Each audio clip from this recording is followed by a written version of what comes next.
बिस्मिल्लाहिर्रहमानिर्रहीम। हम लोग जी चैप्टर नंबर 6 पढ़ रहे थे और चैप्टर नंबर 6 में हमने देखा था परफॉर्मेंस ऑफ कॉन्ट्रैक्ट के कॉन्ट्रैक्ट को परफॉर्म करने का क्या मतलब है। ठीक है, इसको हमने देखा कि कॉन्ट्रैक्ट के अंदर हमें किन चीज़ों को देखने की ज़रूरत है।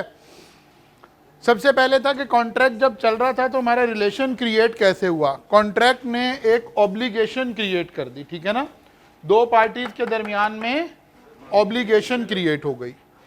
एक पार्टी प्रोमिजर है और दूसरी पार्टी प्रोमिजी है। ऑब्वियसली अगर दोनों पार्टीज अपनी अपने हिस्से का काम कर दें, यानी प्रोमिजर अपना हिस्से का काम कर दे और प्रोमिजी अपने हिस्से का काम कर दे, तो हम क्या कहते हैं, कॉन्ट्रैक्ट क्या हो गया है, डिस्चार्ज हो गया है। Parties to the contract get discharge on the valid performance of contract. फिर हमने कहा कि परफॉर्मेंस कैसे कैसे हो सकती है, एक एक्चुअल और दूसरी अटेम्प्टेड परफॉर्मेंस। एक्चुअल परफॉर्मेंस का क्या मतलब है, प्रोमिजर ने एक्चुअली परफॉर्म कर दिया, प्रोमिजी ने उसको एक्सेप्ट करके पेमेंट कर दी, इसको हम कह रहे थे क्या है, एक्चुअल परफॉर्मेंस। और अटेम्प्टेड परफॉर्मेंस हम किसे कह रहे थे, प्रोमिजर ने ऑफर किया लेकिन प्रोमिजी को वो काबिल कबूल नहीं था, इसके लिए हमने लफ्ज़ इस्तेमाल किया टेंडर, और हमने इस तरह से इन दोनों को डिफाइन कर लिया। ठीक है ना जी, हमारे पास एक्चुअल परफॉर्मेंस की डेफिनेशन आ गई और हमारे पास अटेम्प्टेड परफॉर्मेंस की भी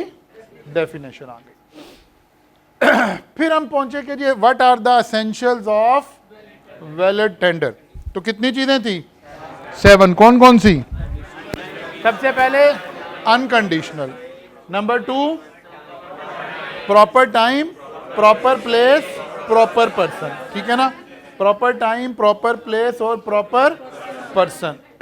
फिर नेक्स्ट बात आई रीजनेबल अपॉर्चुनिटी, फिर होल ऑब्लिगेशन आ गई, और फिर आ गया fixed amount and legal tender. और यहाँ लीगल टेंडर से क्या मुराद थी, सिक्का राइजुल वक्त, जो उस वक्त की करेंसी है वो आप पे कर रहे होंगे, उस करेंसी में आप इसको पे कर रहे हो।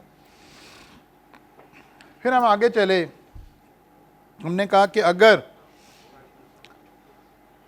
effect of refusal to accept a valid tender of goods and services, अगर गुड्स एंड सर्विसेज के टेंडर को एक्सेप्ट ना किया जाए तो लीगल स्टेटस क्या होता है। अब यकीनन ये जो जिस टेंडर का जिक्र हो रहा है, किस टेंडर का जिक्र हो रहा है, वैलिड टेंडर का जिक्र हो रहा है। ये वो वाले टेंडर का जिक्र हो रहा है जिसमें वो 7 क्वालिटीज पाई जा रही थी। तो फिर लीगल स्टेटस क्या आया जी, गुड्स और services need not to be offered again. Number 2, promiser may sue the promisee for non-performance and claim damages। और हमने damages के लफ्ज को एक्सप्लेन किया था कि damages का मतलब है एक्चुअल लॉस हुआ भी हो। हमने कल कहा था उसने वापस जाके पेंटिंग किसी और को बेच दी और उससे भी ज्यादा की बिक गई या उतने की बिक गई, एटलीस्ट लॉस नहीं हुआ, तो अब damages क्लेम नहीं किए जा सकते। Promiser is discharged from the liability that he is not liable for non-performance। non-performance का इसके ऊपर कोई केस नहीं किया जा सकता। फिर साथ ही हमने एक सिनेरियो बनाया कि अगर ये सारा काम मनी से रिलेटेड हो तो फिर लीगल स्टेटस थोड़ा सा चेंज है, थोड़ा सा चेंज है। क्या चेंज है, Promiser is not discharged from the liability to pay the amount। इसका मतलब है पैसे अभी भी वापस करने की जरूरत है। हाँ, लॉ ने एक थोड़ा सा रिलैक्स किया, क्या, अब अगर कोई इंटरेस्ट का मीटर चल रहा था तो वो बंद हो गया था उस दिन जब आप पैसे लेकर आए थे। ठीक हो गई बात जी। अच्छा जी, फिर आया था कि अगर कोई ऐसा कॉन्ट्रैक्ट है पर्सनल नेचर टाइप का और आपका एक फॉर होल पीरियड एक कॉन्ट्रैक्ट था, बीच में रिफ्यूजल टू परफॉर्म हो गया है, तो दूसरी पार्टी के पास इख्तियार है कि कॉन्ट्रैक्ट को वहीं ख़त्म कर दे या अगर उसने कंटिन्यू कर दिया तो फिर कंटिन्यू रह जाएगा। ठीक है ना, ये बात हमने यहाँ पढ़ी थी। अच्छा जी, फिर था obligation of representative of promisor. जी जी,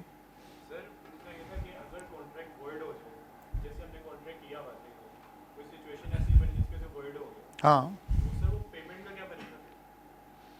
वॉइड का मतलब है वो अच्छा, वो अब हमारे उसमें से ना निकाल दिया कोर्स में से इन्होंने, ये जो हम रोज कहते हैं ना कि जो अच्छे टॉपिक तो बीच में से कुछ निकाल दिए हैं। मसलन फ़र्ज़ कर लें ये 20 नाइट्स का कॉन्ट्रैक्ट था, आप 5 नाइट्स परफॉर्म कर चुके हैं, उसके बाद फिर कोविड की सिचुएशन आई, गवर्नमेंट ने एक्टिविटीज़ बैन कर दी, अब कॉन्ट्रैक्ट क्या बन गया? वॉइड हो गया। अब क्या बनेगा? पेमेंट का क्या बनेगा? तो लॉ कहता है इसको अपोर्शन कर लें। जो टोटल कॉन्ट्रैक्ट था वो 20 नाइट्स के लिए था, उसको डिवाइडेड बाय 20 कर लें, 5 नाइट्स की पेमेंट करें, यहाँ तक ऐसे चलेगा। और अगर फ़र्ज़ किया 20 नाइट्स का कॉन्ट्रैक्ट था, आपने सिंगर को 10 लाख एडवांस दिया हुआ है, अभी एक भी नाइट परफॉर्म नहीं हुई थी, कोविड आ गया, बंद हो गया, तो डॉक्ट्राइन ऑफ रेस्टिट्यूशन अप्लाई होगा। कॉन्ट्रैक्ट तो बहरहाल दोनों सूरतों में क्या हो गया? वॉइड हो गया। बात क्लियर हो गई? अच्छा जी, obligation of representative of promisor, क्या मतलब था कि अगर लीगल हेयर्स हैं, कोई दो लोगों के दरमियान कॉन्ट्रैक्ट था, किसी एक की डेथ हो गई, तो कॉन्ट्रैक्ट को जो लीगल हेयर्स होंगे वो उसको कंप्लीट करेंगे। लेकिन साथ ही इसकी एक्सक्लूजन की भी बात हो गई कि अगर पर्सनल नेचर का कॉन्ट्रैक्ट हुआ या कंट्ररी इंटेंशन लिखी हुई तो फिर यह उसूल नहीं लगा करेगा। ऐसे ही है। असल में यही वो बात है जिसको हम रोज आपको खुद से भी करके दिखाने की कोशिश में लगे हुए हैं और आपको भी ये समझाने की कोशिश कर रहे हैं कि चीज़ों को रिवीजन की आदत डालें। ठीक है ना? चीज़ों को रिवीजन की आदत डालें। रिवीजन से जो रिटेंशन होएगी वो इतनी अच्छी रिटेंशन होगी कि एग्ज़ाम में ऐसे होगा कि बुक आपके सामने जैसे खुली हुई है, चीज़ें आपको बहुत ईजी लगेंगी। लेकिन अगर आप रिवीजन नहीं करेंगे, अगेन एंड अगेन रिवीजन नहीं करेंगे, तो फिर चीज़ें इस तरह से हमारे पास नहीं होंगी। फिर हमने ये अप्रोप्रिएशन का एक रूल पढ़ा था जो कि लॉजिकल था और हमें समझ भी आ गया हुआ था। अच्छा जी, आज हमने क्या पढ़ना है जी? Novation. Novation, novation means the substituting of a new contract for old one.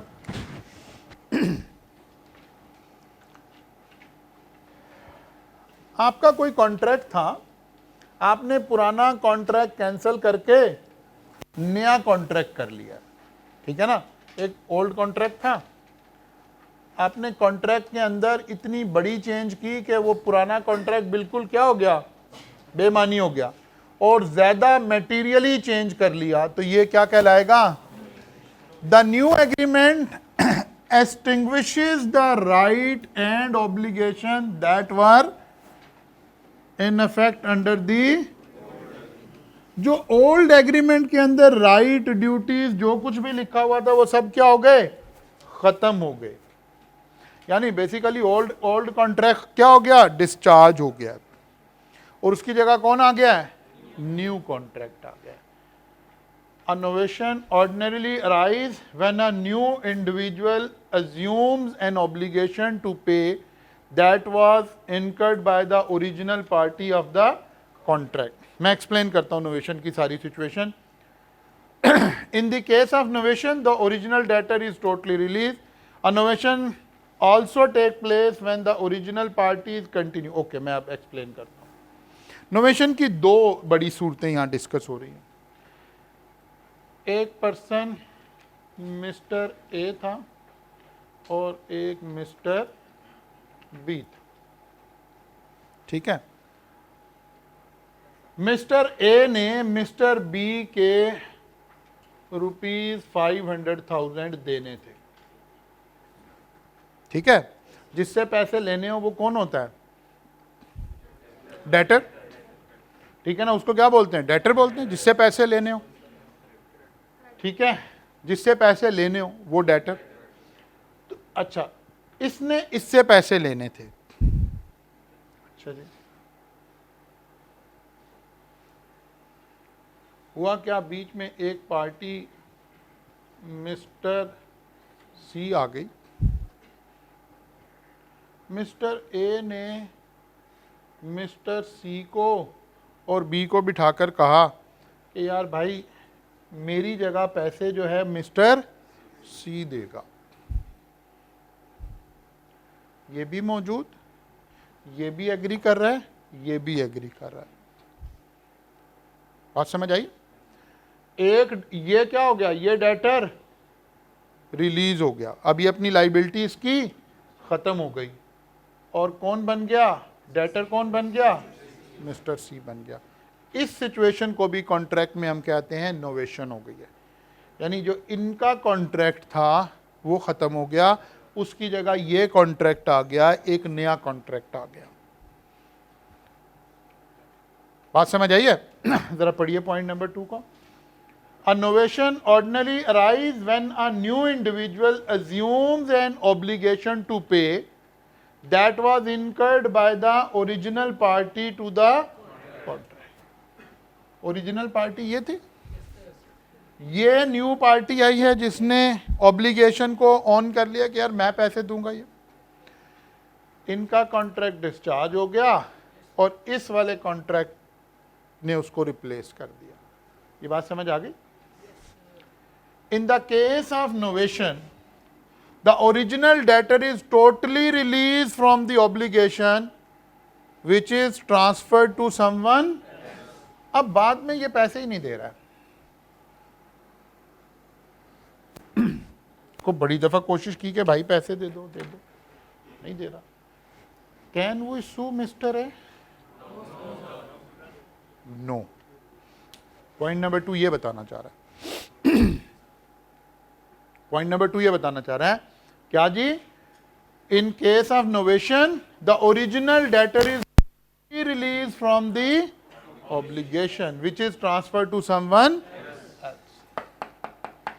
एक तो ये सिचुएशन है नोवेशन की। अब second situation, point number 4, novation also take place when the original parties continue their obligation to one another but a new agreement is substituted for the old one. मसलन ये mister x थे,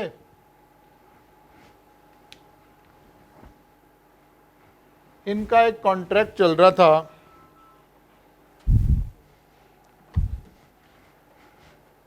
mister x ने mister Y से जगह rent पर ले ली, ठीक है। मिस्टर एक्स ने मिस्टर वाई से जगह रेंट पर ले ली, इसका मतलब है ये लैंडलॉर्ड है और ये टेनेंट है, और उस जगह पर कोई रेस्टोरेंट बना लिया। अब रेस्टोरेंट बना हुआ है, ऊपर से कोविड शुरू हो गया, अब रेस्टोरेंट चल नहीं रहा, लोग घरों से निकलते नहीं हैं, लोग आते नहीं हैं। मिस्टर जो टेनेंट कौन है, एक्स, ये रेंट पे नहीं कर पा रहा, ये इसे रोज वो कर रहा है। आखिर एक दिन ये तंग आके कहता है कि भाई देखो हालात तो ऐसे ही हैं,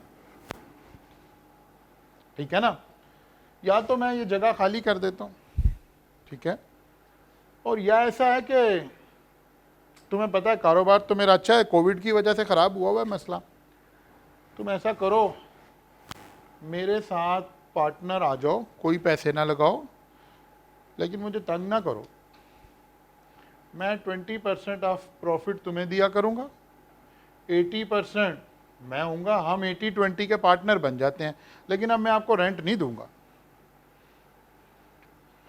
लैंडलॉर्ड कहता है यार बात तो अच्छी है, एक रेस्टोरेंट में मुझे पार्टनरशिप मिल रही है, कोई बात नहीं, कोविड तो अल्टीमेटली ख़त्म हो गई तो ठीक है, ये ज़्यादा बेहतर बात है। वो कहता है जी ओके। अब इनका एक पुराना एग्रीमेंट था जो कि लैंडलॉर्ड और टेनेंट की हैसियत में था, अब एक नया कॉन्ट्रैक्ट हो गया पार्टनरशिप का, इस कॉन्ट्रैक्ट ने इस कॉन्ट्रैक्ट की जगह ले ली है, ये कॉन्ट्रैक्ट डिस्चार्ज हो गया, ये कॉन्ट्रैक्ट उसकी जगह पर आ गया, ये वाला सिनेरियो भी क्या कहलाएगा, नोवेशन कहलाएगा। इसमें ज़रूरी है कि कॉन्ट्रैक्ट में मेजर चेंज आए, कोई माइनर सी चेंज आ रही हो ना, मसलन पहले किराया था 50,000 अब 55,000 हो गया, वो नोवेशन नहीं कहलाता। नोवेशन का मतलब है कि इस तरह से हम कोई चीज चेंज करके एक नया कॉन्ट्रैक्ट कर लें। आप पढ़िए इसको। Novation also take place when the original parties continue their obligation to one another but a new agreement is substituted for the old one. Clear होगी बात जी? तो नोवेशन, नोवेशन की डेफिनेशन क्या है जी हमारे पास? नोवेशन की क्या डेफिनेशन है? Novation means the substitution of new contract for old one. Novation दो तरह की हो गई, एक में पार्टीज चेंज हो जाती हैं और एक में पार्टीज कंटिन्यू करती हैं। ठीक होगी ना? ये एग्जांपल हमारी पार्टीज चेंज होने की बात हो गई और ये पार्टीज कंटिन्यू करने की बात हो गई। क्लियर हो गई बात जी? अच्छा जी, पढ़िए जी। फर्स्ट वन,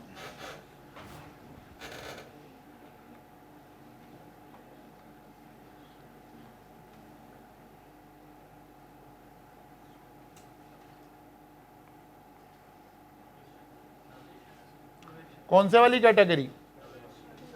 पहले वाली कैटेगरी जिसमें पार्टी चेंज हो रही है, डेटर चेंज हो गया, ठीक है ना? डेटर हमने क्या किया? अकरम की बजाय अब डेटर कौन हो गया? शाजिम हो गया। सेकंड वन,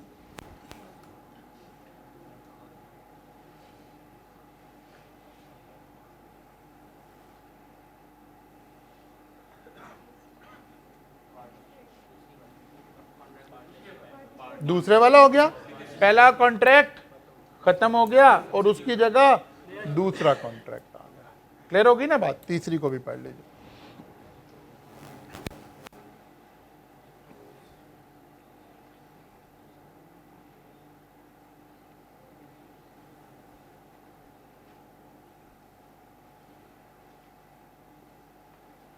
ये सारा काम तो रजामंदी से होना था, तो यहां नोवेशन नहीं, ठीक है ना?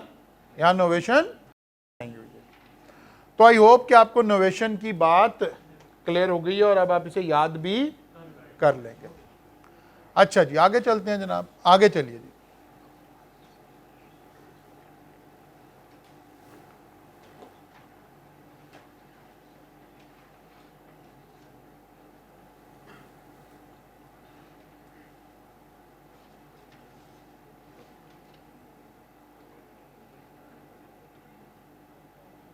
नोवेशन नहीं हुई है, नोवेशन में तो नया कॉन्ट्रैक्ट आ जाता है, लेकिन कॉन्ट्रैक्ट डिस्चार्ज हो गया, क्योंकि कॉन्ट्रैक्ट को म्यूचुअल एग्रीमेंट से भी तो डिस्चार्ज किया जा सकता है ना? कॉन्ट्रैक्ट को म्यूचुअल एग्रीमेंट से भी तो डिस्चार्ज किया जा सकता है। अच्छा जी, इसको पढ़िए।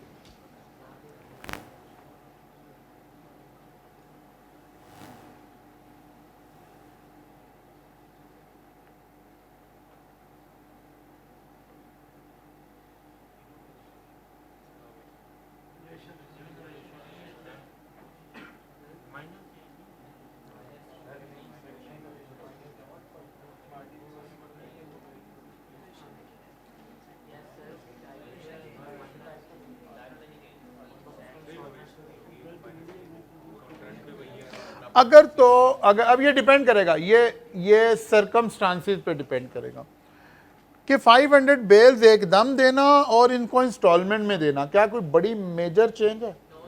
नहीं। अब रियलिटी में ये उस कॉन्ट्रैक्ट की सिचुएशन पे डिपेंड करेगा।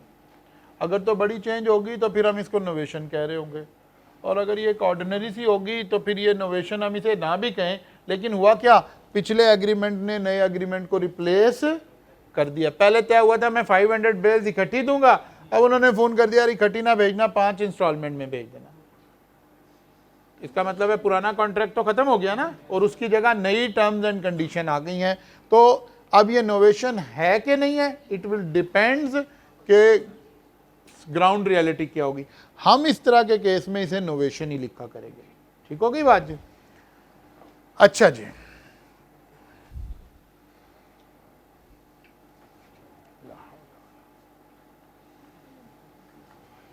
तुम लोग आज शुरू में पढ़ने का मूड नहीं, अभी तो हमने पढ़ाई शुरू की है।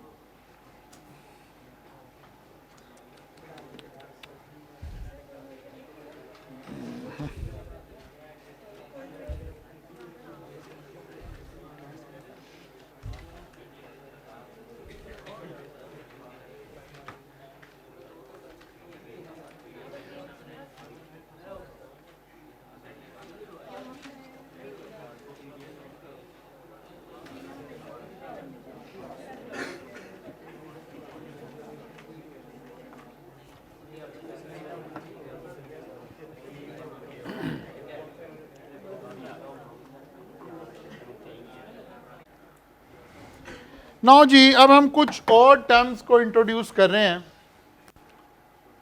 लीगल, ये इसी सिचुएशन को एक्सप्लेन करने के लिए हम कुछ छोटी छोटी टर्म्स लॉ और यूज करते हैं। मसलन सबसे पहले क्या लिखा हुआ है, recession. Recession is a cancellation of contract by mutual agreement of, जैसे अभी हमने पीछे देखा था कि हमने डिसाइड कर दिया, इस केस में भी कॉन्ट्रैक्ट क्या हो गया है, डिस्चार्ज हो गया है। लेकिन अगर हमने अपने कॉन्ट्रैक्ट को म्यूचुअल एग्रीमेंट से खत्म कर दिया है तो फिर हम टर्म क्या इस्तेमाल कर रहे होंगे, alteration. Alteration means a variation made in the language or term of the contract with mutual. When this occurs, the original contract is discharged and new contract is created. The parties in alteration remain same. और अगर parties change हो जाएं तो फिर हम उसे novation बोल रहे थे बेसिकली। अगर वही पार्टी ने पहले भी आपके और मेरे दरमियानी कॉन्ट्रैक्ट था, ये वाली ऑप्शन,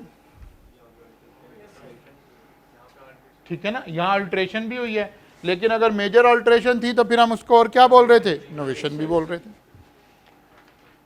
जी। यानी कोई टर्म्स एंड कंडीशन में चेंज कर दिया, लैंग्वेज से मुराद है कोई माइनर चेंजेस हो रही। ये क्या कि बिल्कुल उधर देखें, उधर ना उसमें और इसमें फ़र्क ये था, यहाँ जब हम कह रहे हैं ना variation made in the language or term, कोई छोटी मोटी हमने टर्म्स चेंज की हैं, इधर छोटी मोटी टर्म नहीं चेंज, कॉन्ट्रैक्ट की हैयत ही चेंज हो गई है। ये शख्स किराएदार से पार्टनर बन गया है। बात समझ आ रही है ना, मेजर चेंज आ गई, अल्ट्रेशन।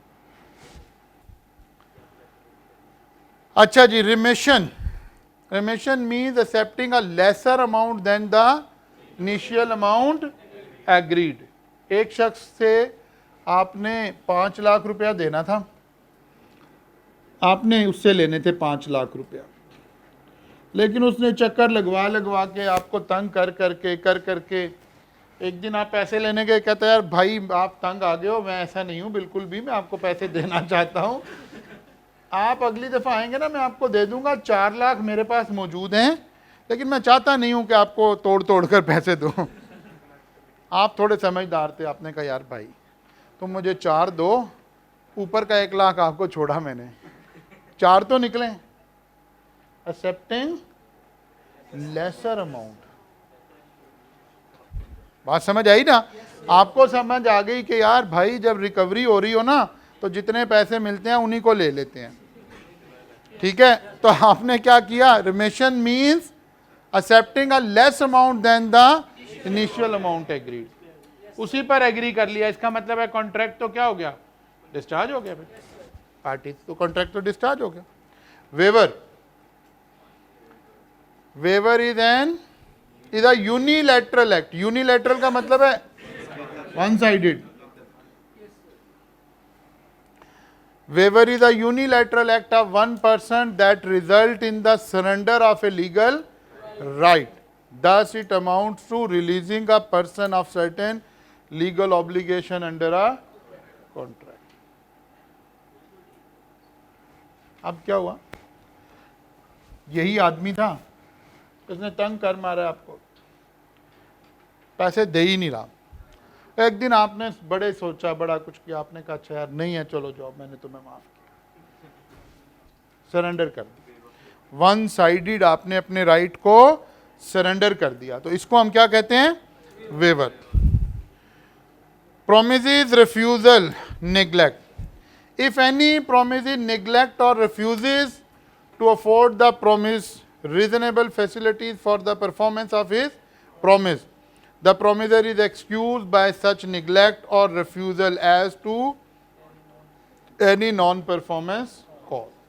क्या मतलब, दूसरा आप ये कह रहा है यार मैं ये काम नहीं कर पाऊंगा, एक राइट है, आप कहेंगे तुमने मेरे से कॉन्ट्रैक्ट किया, तुम्हारी ऐसी की तैसी कैसे नहीं करोगे, मुझे डैमेजेस दो, मुझे ये नुकसान हो गया, मुझे ये नुकसान हो गया, आप उसके एक्सक्यूज़ को एक्सेप्ट कर लेते हैं, आप कहते हैं अच्छा यार नहीं कर सकोगे, चलो छोड़ो यार आप ना करो, ठीक है ना। आपने किसी को कॉन्ट्रैक्ट दिया हुआ था कंस्ट्रक्शन करने के लिए, वो बेचारा आपको तंग किए जा रहा है, हो क्या रहा है, एक दिन आपको पता चला कि यार उसके साथ ना टीम नहीं है और वो बेचारा कभी अकेला काम नहीं कर सकेगा, वो कभी मजदूर को ढूंढ रहा है, कभी मिस्त्री को ढूंढ रहा है। एक तो है कि आप कहेंगे नहीं जी भाई तुमने कॉन्ट्रैक्ट किया करो, ये क्या, वो कहते सर मेरे से तो नहीं आ रही, टीम ही मेरे पास नहीं आ रही है, तो आप कहते अच्छा यार नहीं आ रही, चलो कोई बात नहीं, मैं किसी और से करवा लेता हूँ। और वही डॉक्ट्राइन ऑफ रेस्टिट्यूशन अप्लाई करेगा, और अगर आप बहुत ही अच्छे आदमी हैं तो अमाउंट भी छोड़ दें, जब बाकी चीज छोड़िए तो। लेकिन लॉ कह रहा है, लॉ कह रहा है कि डॉक्ट्राइन ऑफ रेस्टिट्यूशन तो अप्लाई करेगा। क्लियर हो गई बात जी? अच्छा जी,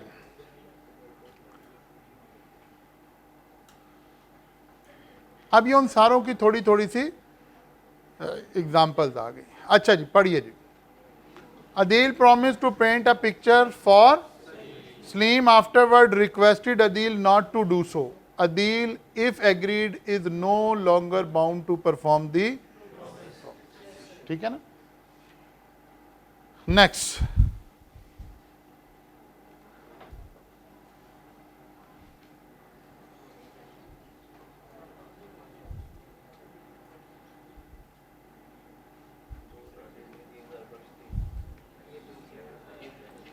the whole debt is discharge. Actually तो लॉ में से तो हम ये निकालना चाह रहे हैं ना, क्या किया उसने, ये कौन सा कॉन्ट्रैक्ट कहलाएगा? कम अमाउंट के लिए सेटिस्फाइड कर दिया, ठीक है ना, रिमिशन कहलाएगा। नेक्स्ट देखिए जी,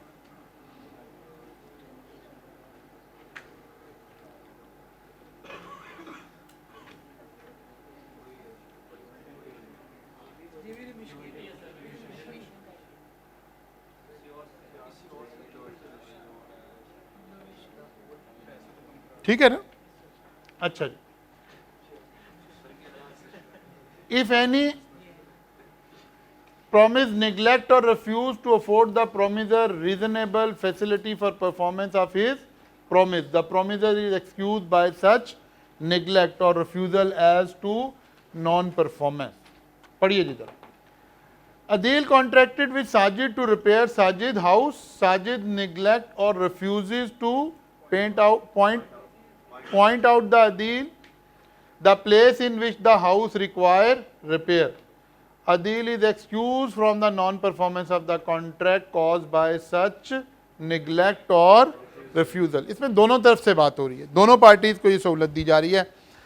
अगर आपने एक शख्स को बुला लिया कोई काम करने के लिए और आप ही उसे काम करने की मौका नहीं दे रहे, ठीक है ना, यानी आपने कहा कि जी घर हमने पेंट करवाना है तो आप कल आ जाओ तो पेंट करने, अब आप घर खाली करेंगे, कमरा खाली करेंगे तो पेंट का वर्क शुरू करेगा।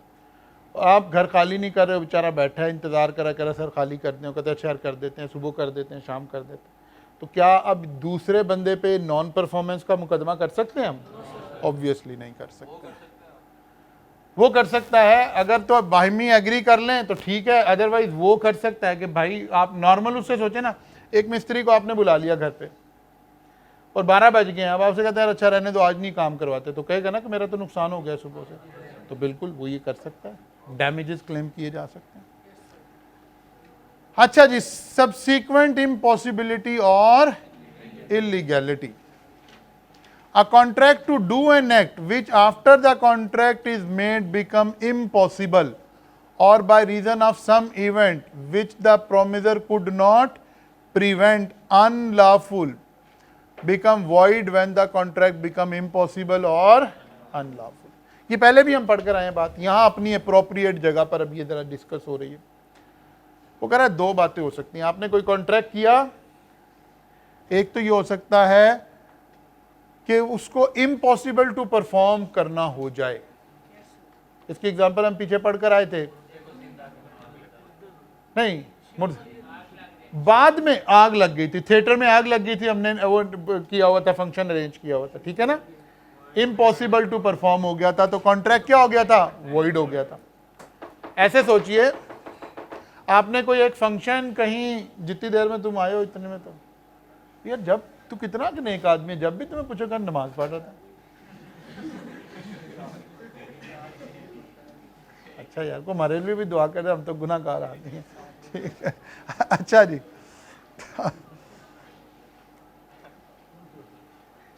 आपने कोई फंक्शन बुक करवाया किसी हॉल में, अब इसी पर ही हम इसी एग्जाम्पल में दोनों बातों को फिट कर लेते हैं। खुदा ना खास्ता जो फंक्शन की डेट थी उससे कोई एक दिन पहले हॉल में कोई शॉर्ट सर्किट हुआ, आग लग गई, ठीक है। अब कॉन्ट्रैक्ट का क्या स्टेटस है? कॉन्ट्रैक्ट हो गया वॉइड, ठीक है। और डॉक्ट्राइन ऑफ रेस्टिट्यूशन लगेगा, जो आपने पैसे दिए हुए हैं वो आपको वापस मिल सकते हैं। लेकिन आप कहें कि नहीं नहीं, आपकी वजह से मुझे दूसरा हॉल लेना पड़ा है, आपके साथ मेरा 3 लाख रुपया एग्री हुआ था, वहाँ मुझे 4 देने पड़े हैं, तो मुझे 1 लाख का नुकसान भी हुआ है, मेरा ये भी पूरा करें। लॉ कह रहा है ये नहीं हो सकता, क्योंकि ये ऐसे इवेंट की वजह से हुआ है जो आउट ऑफ कंट्रोल था। हाँ, डॉक्ट्राइन ऑफ रेस्टिट्यूशन अप्लाई होगा, आपके दिए हुए पैसे वापस मिल जाएंगे। एक तो ये हिस्सा है इसका, और एक दूसरा है कि वो इवेंट अनलॉफुल हो जाए। कोविड में ये एग्जांपल देना बड़ा आसान हो गया कि जी एनसीओसी ने फिर पाबंदी लगा दी है कि जी अब आप हॉल्स में फंक्शन नहीं कर सकते, इवेंट बिकम अनलॉफुल। तो अगेन क्या होगा? डॉक्ट्राइन ऑफ रेस्टिट्यूशन अप्लाई करेगा और कॉन्ट्रैक्ट क्या बन जाएगा? वॉइड बन जाएगा। क्लियर हो गई बात जी? अच्छा, एक और भी बात है कि उसने कहा कि impossibility, acceptable grounds of supervening impossibility. वो कहते हैं जी सुपरवेनिंग इम्पॉसिबिलिटी का क्या मतलब है? यानी वो कौन से हादसात हैं जिसे हम कहेंगे कि अगर ये वाला काम हो गया ना तो कॉन्ट्रैक्ट वॉइड हो गया और ये डैमेजेस पे नहीं करेगा, ठीक है ना। वो कहता है डिस्ट्रक्शन ऑफ सब्जेक्ट मैटर। इसीलिए हम बार बार क्या कर रहे हैं? हॉल को आग लगा देते हैं कि डिस्ट्रक्शन ऑफ सब्जेक्ट मैटर हो गया, इस वजह से इम्पॉसिबिलिटी क्रिएट हो गई। तो लॉ इसको मान लेता है कि ओके ये सुपरवेनिंग इम्पॉसिबिलिटी होगी, आउट ऑफ कंट्रोल्ड कोई एलिमेंट हो गया है, इसलिए इसमें इसका कोई कसूर नहीं है। उर्दू में क्या कहते हैं उसे हम? एक लफ्ज नहीं, नागहानी आफत है ना, कुछ समथिंग लाइक कुछ ना, ठीक है ना। Beyond the control, beyond the control, ठीक है, हम इंग्लिश से ही मदद ले लेते हैं, ठीक है। तो बियॉन्ड द कंट्रोल कोई वाकया हो गया है तो लॉ उसको एक्सेप्ट कर रहा है कि ओके, लॉ उसने क्या किया? कॉन्ट्रैक्ट को ही क्या कर दिया? वॉइड कर दिया। कॉन्ट्रैक्ट को वाइड करने का बेनिफिट ये हुआ है डैमेजेस से बच गए आप। डॉक्ट्राइन ऑफ रेस्टिट्यूशन तो अप्लाई होगा, डैमेजेस से बच गए। बात समझ आई है? डैमेजेस से बच गए। दूसरी बात, डेथ और personal incapacity in contract of personal nature. अगर पर्सनल नेचर का कॉन्ट्रैक्ट है और बंदा ही मर गया तो कुछ नहीं हो सकता। आपने अपने किसी फंक्शन के लिए किसी सिंगर को बुलाया हुआ था और वो खुदा ना खास्ता उसी की डेथ हो गई है तो खत्म हो गई बात। पर्सनल नेचर का कॉन्ट्रैक्ट था, इसमें कुछ और हो भी नहीं सकता। या पर्सनल इनकैपेसिटी, सिंगर को कोविड हो गया, अब तो नहीं आ सकता, या खुदा ना खास्ता वो इतना बीमार है कि वो सुपरवेनिंग इम्पॉसिबिलिटी में चला गया है और वो नहीं परफॉर्म कर सकता, तो कॉन्ट्रैक्ट को वॉइड कर रहे हैं ताकि वो डैमेजेस से बच जाए। बात समझ आ रही है? कॉन्ट्रैक्ट को वॉइड बना रहे हैं ताकि वो पार्टी डैमेजेस से बच जाए, लेकिन डॉक्ट्राइन ऑफ रेस्टिट्यूशन अप्लाई होता रहेगा। लगेगा, फिर भी लगेगा, डॉक्ट्राइन ऑफ रेस्टिट्यूशन लगेगा, वारसों को पैसे तो वापस देने पड़ेंगे, ठीक है ना, पैसे वापस देने पड़ेंगे। ओके जी, आगे चलिए। Declaration of war making it impossible to perform the contract. हम इसको एक और एंगल से भी पढ़कर आए हैं, एलियन एनिमी के एंगल, वहां से भी हम इसको पढ़कर आए। Particular state of things ceases to exist और occur which form the basis of contract। कोई एग्जांपल सोचो। कॉटन इंपोर्ट, कॉटन नहीं था वो, तो जहाँ कॉटन खेत थे वो सारे जल गया, फिर कोई आफत ऐसी है जिसकी वजह से वो जो स्टेट ऑफ थिंग है ना वो सीज हो गया एग्जिस्ट। हाँ, ये तो हो गया। ये एक और बात कह रहा है, particular state of things ceases to exist और occur. Which form the basis of contract.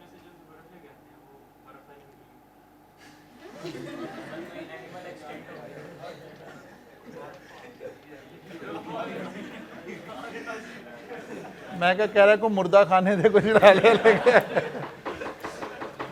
अच्छा जी, आगे आगे नहीं, अब इसको मैं एग्जाम्पल फ़र्ज़ करें अब हमारे लाहौर में ऐसी सिचुएशन है नहीं है, लेकिन मैं एक हाइपोथेटिकल एग्जांपल बनाने लगा हूँ। हम कहते हैं कि जी लाहौर में कज़ाफ़ी स्टेडियम के साथ कोई एक होटल है जो कि काफ़ी मंजिला होटल है, और कोई बहुत अहम इवेंट हो रहा है, कोई मैच हो रहा है यहाँ पर, ठीक है। एक बंदा आता है, वो होटल बुक करवाता है कि यार फ़लाँ तारीख का जो फ़ाइनल है मैंने वो देखना है, और मैं ज़रा होटल के बिल्कुल करीब बैठ जाऊँगा, यहीं स्टे कर लूँगा, या तो स्टेडियम में चला जाऊँगा, वरना मुझे यहाँ से भी मैच सारा दिख रहा होगा। रूम भी उसने वो बुक करवाया है जिसकी विंडो टूवर्ड्स स्टेडियम है। अब ये कॉन्ट्रैक्ट उसने कर लिया एक स्पेशल डेट के लिए, लेकिन पता चला उस टीम ने तो आने से इनकार कर दिया, ठीक है। ceases टू एग्जिस्ट और अकर, तो फिर लॉ क्या कह रहा है कि कॉन्ट्रैक्ट क्या हो जाएगा, सुपरवेनिंग इम्पॉसिबिलिटी में चला गया। अब होटल वाला कहे नहीं भाई मैंने तो रूम दिया था, और नहीं भाई रूम उसने इसलिए नहीं लिया हुआ था, रूम उसने मैच ही देखने के लिए, which form the basis of the contract. जी, इसका मतलब यही है कि बता कर किया जाएगा, ठीक है ना, उसे बता के किया जाएगा। वैसे भी उन्हें भी पता होगा कि यार हमारा होटल इसके बिल्कुल साथ है और ये इसी वजह से वो वाला रूम ले रहा है, और ये बता कर भी किया गया, ऐसे भी कह लीजिए। बात समझ आ गई जी। तो लॉ कह रहा है अगर इस तरह के कोई 4 इवेंट हो जाएं तो हम इसको कंसिडर कर लिया करेंगे किस हेड में, सुपरवेनिंग इम्पॉसिबिलिटी में, और क्या करेंगे, कॉन्ट्रैक्ट को वॉइड कर देंगे ताकि पार्टीज डैमेजेस से बच जाएं, लेकिन डॉक्ट्राइन ऑफ रेस्टिट्यूशन अप्लाई होगा। क्लियर होगी बात जी? पढ़ें जी।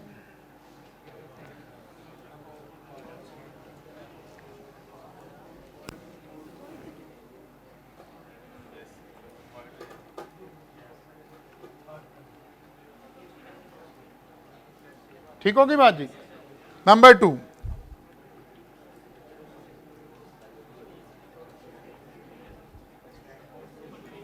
ठीक हो गया जी। नेक्स्ट चैलेंज जी,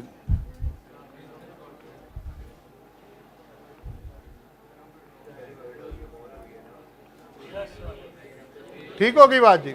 ओके जी। Not acceptable ground of supervening impossibility. Law ने आपको वो सिचुएशन बता दी जिसमें हम सुपरवेनिंग इम्पॉसिबिलिटी मान लिया करेंगे। फिर उसने 5 बातें बताई हैं कि यार ये ना सोचना कि हम इस तरह के बहाने भी मान लेंगे। Number 1, the performance of the contract become difficult, more costly और less beneficial than that agreed at the time of its. वो कहते भाई मैंने आपसे कॉन्ट्रैक्ट किया था उस वक्त 4,000 की चीज़ थी, अब 7,000 पे चली गई, मैं कॉन्ट्रैक्ट कैसे सप्लाई करूं? भाई ये रिस्क तो आपने ही लिया था, ये तो बिजनेस रिस्क है, कॉन्ट्रैक्ट तो इसीलिए किया गया था, ठीक है ना। तो ये वाली ग्राउंड सुपरवेनिंग इम्पॉसिबिलिटी की रीजन नहीं बन सकती। क्लियर होगी बात जी। Number 2, the contract become commercially unviable. ये भी तकरीबन वैसी सी बात है, अल्फाज का फ़र्क है कि कमर्शियली वाइबल नहीं रही जी चीज़। मुझे चीज़ कॉस्ट करेगी 1.5 लाख की, मैंने आपसे कॉन्ट्रैक्ट किया हुआ 70,000 का, तो मेरे लिए तो कमर्शियली वाइबल नहीं है। नहीं भाई अब तो ये करना पड़ेगा, कॉन्ट्रैक्ट इसी चीज़ का नाम था। There is default by third party on whose work the promisor was relying. मसलन मैंने क्या किया जी, पता चला कि कॉलेज वालों को कंप्यूटर चाहिए, 50 कंप्यूटर चाहिए, मैंने कॉलेज के साथ कॉन्ट्रैक्ट कर लिया, खुद पीछे फीस सेंटर में जाके एक बंदे से कॉन्ट्रैक्ट कर लिया और थोड़ा सा अपना मार्जिन इस कॉन्ट्रैक्ट के अंदर रख लिया। अब मेरी परफॉर्मेंस इस पार्टी बी के ऊपर रिलाई कर रही है, पार्टी बी डिफॉल्ट कर रही है, तो मैं कह रहा हूँ भाई मैंने जिससे खरीदने थे मुझे वही नहीं दे रहा, मैं आपको कैसे दूँ? तो क्या ये कॉलेज मेरी बात सुन लेगा? नहीं सुनेगा। यही लॉ कह रहा है कि ये भी कोई सुपरवेनिंग इम्पॉसिबिलिटी नहीं है। ये तमाम चीज़ें असल में बिजनेस रिस्क हैं, जो जिसने बिजनेस किया है उसी ने कैरी करने हैं, उसी ने इनको डाइजेस्ट करना है। क्लियर होगी बात जी? स्ट्राइक, लॉकडाउन, धरना, कोई सिविल डिस्पेसमेंट, कोई और हड़ताल, कुछ भी हो गया, ये सारी बातों भी सुपरवेनिंग इम्पॉसिबिलिटी में फॉल नहीं करती। क्या आप कहें जी डी चौक में तो धरना हो रहा है, तब तो हम कॉन्ट्रैक्ट कैसे करेंगे? नहीं, कॉन्ट्रैक्ट अपनी जगह पर चलता रहेगा। Partial impossibility of some of the object of contract, partial impossibility, कहते ये भी उसमें फॉल नहीं करेगी। ये सारी की सारी बातें आपका बिजनेस रिस्क हैं, आपने ही इनको बियर करना है और कॉन्ट्रैक्ट आपको क्या करना पड़ेगा? फुलफिल करना पड़ेगा। तो लॉ ने आपको लिस्ट बनाकर दे दी कौन कौन सी बातें जो हैं उनको हम सुपरवेनिंग इम्पॉसिबिलिटी तस्वूर कर लिया करेंगे और कॉन्ट्रैक्ट को क्या कर देंगे? वॉइड डिक्लेयर कर देंगे। फायदा क्या होगा? डैमेजेस से बच जाएंगे। सिर्फ और सिर्फ डॉक्ट्राइन ऑफ रेस्टिट्यूशन से जान छूट जाया करेगी। लेकिन वो कह रहा है कि लेकिन ये वाले बहाने नहीं चलेंगे।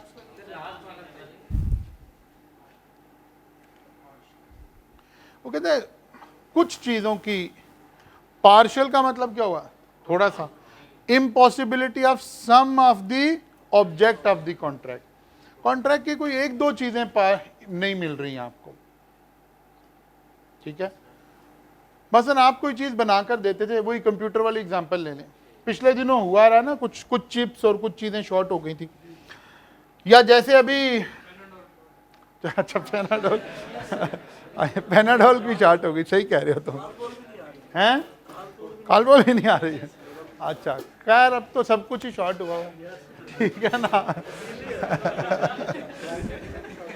अच्छा जी,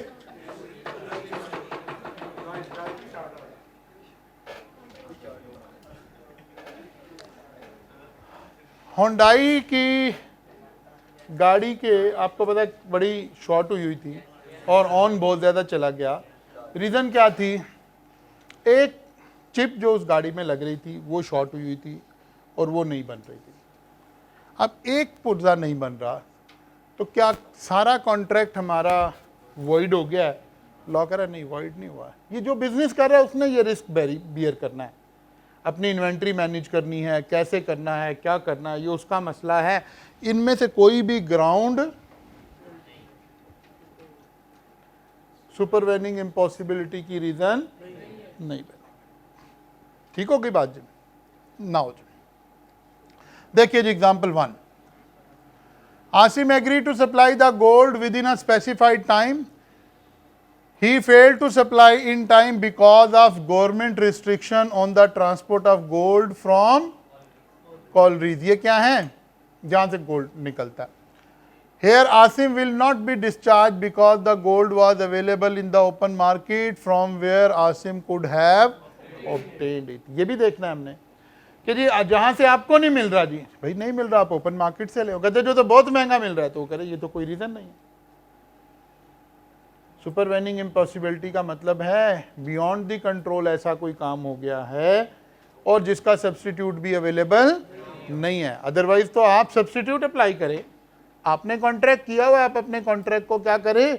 ऑनर करें। क्लियर होगी बात जी? अब देखिए पूरा सिनेरियो बन गया था कि आपको लग रहा था कि ये क्या हो गया है? वॉइड हो गया है।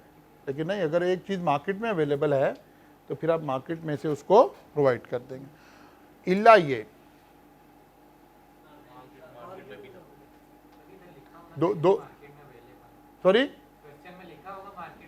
नहीं, ये देखना पड़ेगा हमें। जरा बात करते हैं। आपको सवाल इसकी बजाय दूसरा करना चाहिए था, चैप्टर नंबर 5 से सवाल पूछना चाहिए था कि सर जब हम राइस मंगवा रहे थे और शिप डूब गया तो राइस भी तो मार्केट में मिल रहे थे, वहां हमने कॉन्ट्रैक्ट को कॉन्टिंजेंट बनाया था। अगर हम इसे भी कहते कि भाई अगर को गोल्ड वहां से आएगा तो मैं ये चीजें आपको सप्लाई करूंगा, नहीं आएगा तो फिर नहीं, फिर आप इसे कॉन्टिजेंट बना लेते, फिर ठीक हो जाना था ये मसला। बात फॉलो करके, ठीक है ना। इफ आना चाहिए था, कॉन्ट्रैक्ट को कॉन्टिजेंट होना चाहिए था, लेकिन अगर कॉन्ट्रैक्ट कॉन्टिजेंट नहीं है तो फिर ओपन मार्केट में अगर वो चीज मिल रही है तो आप ओपन मार्केट, अब जाहिर है गोल्ड के ओपन मार्केट में मिलता नहीं है, मिलता है जी। बात समझ आ गई है? ओके जी, आगे चलिए जी। आप अजय पे ही रुक गए, आगे भी चले भाई। Ajaya furniture retailer agreed to supply certain furniture to Sanjay at an agreed rate. Afterward, there was a sharp increase in the rate of the timber, यानी लकड़ी के रेट में, and the rate of wages. Since it was no longer profitable to supply the agreed rate, Ajay did not supply. Ajay will not be discharged on the ground of supervening impossibility. ठीक है ना, चाहे कितनी महंगी क्यों ना हो जाए, 2000 वाली चीज 2 लाख की भी हो जाए तो सुपरवेनिंग इम्पॉसिबिलिटी का प्रिंसिपल अप्लाई नहीं किया जा सकता। क्लियर हो गई बात जी? सॉरी,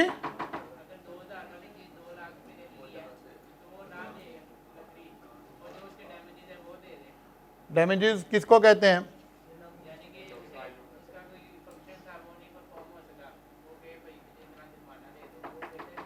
डैमेजेस का मतलब क्या है? लॉस। लॉस कैसे कैलकुलेट होता है? जो चीज आपने मुझे नहीं दी, अब मैंने जाके मार्केट से खरीद ली है, तो जब प्राइस बढ़ गया तो मुझे मार्केट से भी उतने की मिली होगी ना, तो ये लॉस उतना ही हुआ होगा। बात समझ आ गई है? बात इसीलिए तो लफ्ज लिखा कि मार्केट से लेके दे दें, इसका मतलब है मार्केट में तो प्राइस सारी एब्जॉर्ब हो गई होगी ना, तो मार्केट से तो वही रेट मिलेगा आपको। इसीलिए लॉ बार बार कह रहा है कि डैमेजेस की बात कर रहा है। ये हमने जब चैप्टर 1 पढ़ रहे थे वहां ये बात पढ़ी थी। अच्छा, कुछ बच्चे ऑनलाइन में भी पूछ रहे हैं कि सर चैप्टर 1 आप जिक्र कर देते हैं।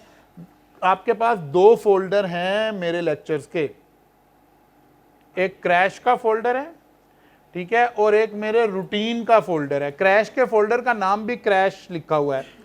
वो जो रूटीन वाला मेरे लेक्चर्स वाला फोल्डर है, उसके आखिरी 2 लेक्चर देखेंगे तो वहां पर आपको चैप्टर 1 नजर आ रहा होगा, ठीक है ना। तो आप व्हाट्सएप ग्रुप में अब मुझसे ये ना पूछें। अच्छा जी, आपको भी आज मेरा ख्याल आ गया मैसेज अभी कॉलेज का कि नहीं? किसी को नहीं आया? आज आ जाएगा मैसेज, आपको भी इंशाल्लाह मिल जाएंगे लेक्चर। सॉरी, क्या कह रहे हैं? 3000 का है, बकाया पैसे मांग रहे हैं। अच्छा वो अच्छा ठीक हो।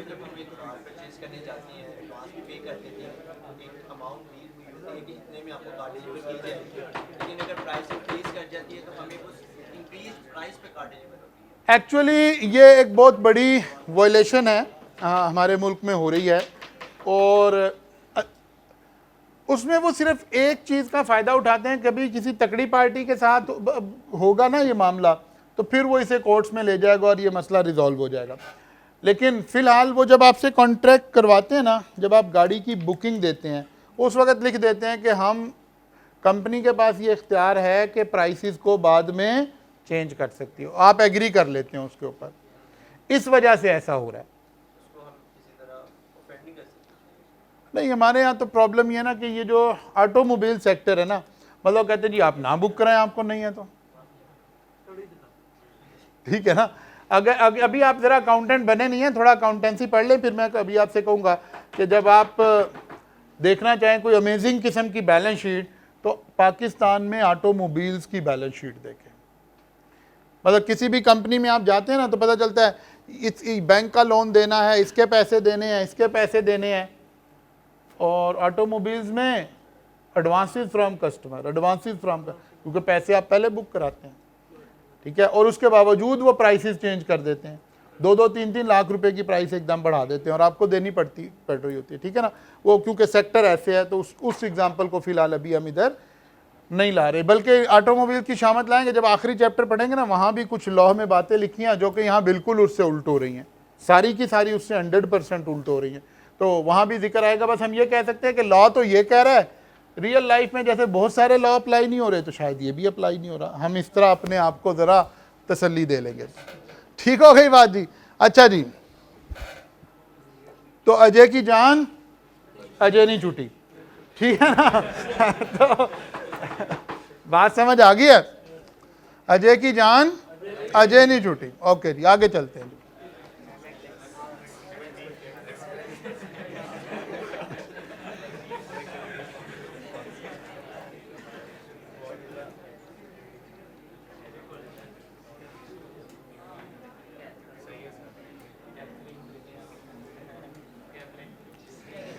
वही बात आ गई कि अगर मुझे पीछे से सप्लाईज नहीं मिली तो ये कोई रीजन नहीं है, सुपरवेनिंग इम्पॉसिबिलिटी की रीजन नहीं है।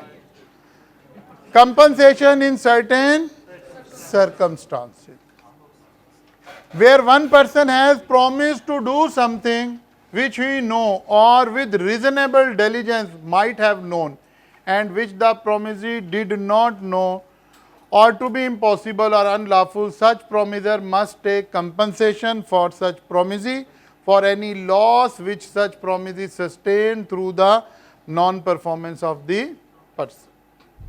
Promise. पढ़ते हैं, अभी यहां से वापस जाएंगे फिर आपको समझ आएगी। A contract to marry B, being already married to C, and being forbidden by law to which he is subject to practice polygamy, यानी इस्लामी माशरा अज्यूम कर लीजिए। A must make compensation to B for the loss caused to her by non-performance of his promise. वो कह रहे हैं अगर कोई दो लोग ऐसा प्रॉमिस कर रहे हैं कि एक शख्स को ये पता है जो वो प्रॉमिस कर रहा है वो ये बाद में नहीं कर सकेगा, और अब वो ये इस सिनेरियो में ये सहारा ना लेके ये काम तो इम्पॉसिबल टू परफॉर्म था, ये तो उसको पहले ही पता था इम्पॉसिबल टू परफॉर्म था, तो लॉ इसका मतलब है it seems to be like fraud, इसीलिए लॉ कह रहा है कि अब इसको कुछ ना कुछ उसको कंपनसेट कर देना चाहिए। अच्छा जी, बस इसको इतना ही सही समझ लें, इसको ज़्यादा कुरे देंगे तो ये बात खराब हो जाएगी। इसलिए ये टॉपिक आपने खुद से ही समझ लेना है। अच्छा जी, advantage received under void agreement or void contract. When an agreement is discovered to be void, when a contract becomes void, any person who has received any advantage under such agreement or contract is bound to restore it or make compensation for it to the person from whom he received. यानी वो जो हमें हर जगह बोल रहा था कि doctrine of restoration apply होगा, वो क्यों बोल रहा था? इस वजह से बोल रहा था। यहाँ ये लिखा हुआ, वैन कोई भी कॉन्ट्रैक्ट अगर वॉइड हो जाए या कोई भी एग्रीमेंट वॉइड हो जाए तो फिर क्या होगा? Restoration will apply, doctrine of restitution will apply. अच्छा जी, टॉपिक रह गया? कोई नहीं रह गया? ओके हो गया। ये सारी एग्जांपल्स आपने करनी है, ठीक है। अब हमारे चैप्टर हो गए कितने? 6। आई कैप की बुक है किसी के पास? टोटल कितने हमारे पास कॉन्ट्रैक्ट के? नहीं, कॉन्ट्रैक्ट के 12 नहीं है यार, 10 है कॉन्ट्रैक्ट में। आज क्या डेट है जी? 26। तो इंशाल्लाह मुझे लग रहा है कि जो हमारा टारगेट था कि इस माह में हम इस सारे को एक मर्तबा मोटा मोटा कंप्लीट कर लें, इंशाल्लाह ताला अल्लाह ने चाहा तो वो हो जाएगा। मोर और लेस एक आध दिन का अगर कोई फ़र्क पड़ेगा भी तो पड़ेगा, अदरवाइज ये हमारा काम ऐसे ही। चैप्टर 9 है, इसके बाद 7 2 के हैं, 7 पे 2 दिन लगेंगे, 8 भी छोटा था, ये हो जाएगा 3-4। इसका दूसरा पार्ट भी है ना, ये दो पार्ट्स पर है। एक मैंने आज आपको और भी सेंड किया ना, एक मैंने आज आपको, ठीक है, 7 और 6 ये दोनों कंटिन्यूशन में थे ना। तो इंशाल्लाह ताला अल्लाह ने चाहा अगर आप घर पर काम करते रहें, जो कुछ हम पढ़ रहे हैं उसे घर जाकर पढ़ते रहें, तो कोई रीज़न नहीं है कि हम अच्छे से। अच्छा, अब ऐसा करेंगे हम ऐसा करेंगे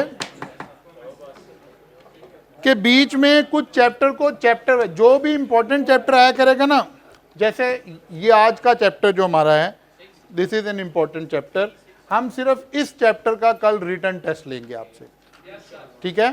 चैप्टर 6 का कल रिटन टेस्ट होगा और यहाँ से आगे चलेंगे। कल इंशाल्लाह मुलाकात होगी, यहाँ से आगे, सॉरी टेस्ट रिटन लेंगे, कल रिटन लेंगे, क्लास में ही रिटन लेंगे, कंप्लीट टेस्ट लेंगे कल। मैं सारे आपको पहले इसलिए नहीं बता रहा कि एक दफ़ा याद हो जाएं, फिर सारों को बताऊंगा कि कहाँ पर हमें फोकस मेन लगाना है और कहाँ पे सेकेंडरी लगाना है, ठीक है ना। अगर पहले बता देंगे तो फिर वो बच्चे करेंगे नहीं, इसलिए। तो कल मुलाकात होगी इंशाल्लाह, यहाँ से आगे चलेंगे।